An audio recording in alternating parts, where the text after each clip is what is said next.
Ciao mga tao, buongiorno. Thank you Lord sa isang bagong araw at panibagong buhay na ipinahiram niyo sa bawat isa sa amin at sa aming buong sambahayan.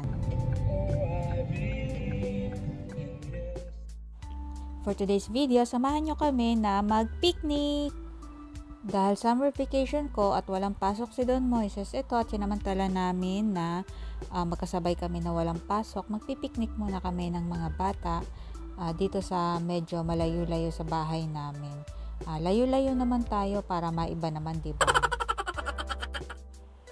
Ang aga-aga namin kaya ito, unang-una kami dito sa park.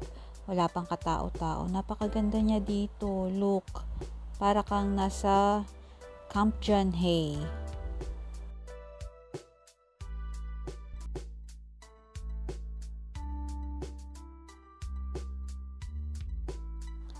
Then, ayun lang yung CR.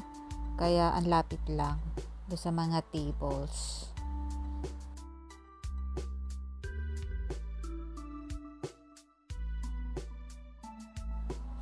Ayan, sobrang dami ng tables na available. Then, mahahaba siya.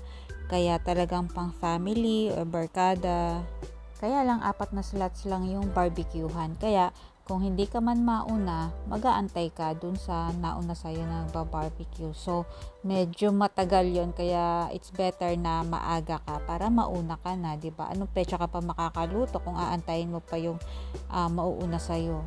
At ito ang maganda dito, meron silang palaruan area para sa mga bata para hindi naman sila maiinip, 'di ba, habang nagchichismisan yung mga matatanda.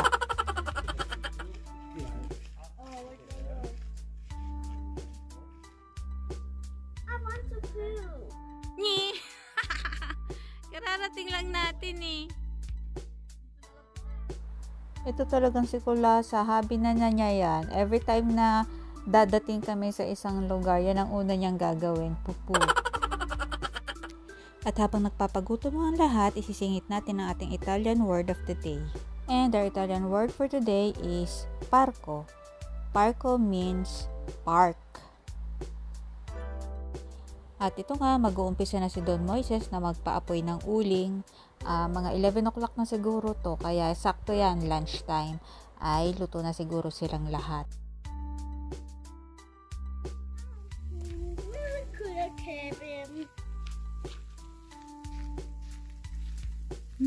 Chicken. At ito na ang pinakahihintay ng lahat. Come on, let's eat. Kain na tayo. It's lunchtime. Iba talaga yung lasa ng barbecue. Yung luto sa uling, iba talaga. Ang sarap. O siya, hanggang dito na lang muna. Until next time. Ciao!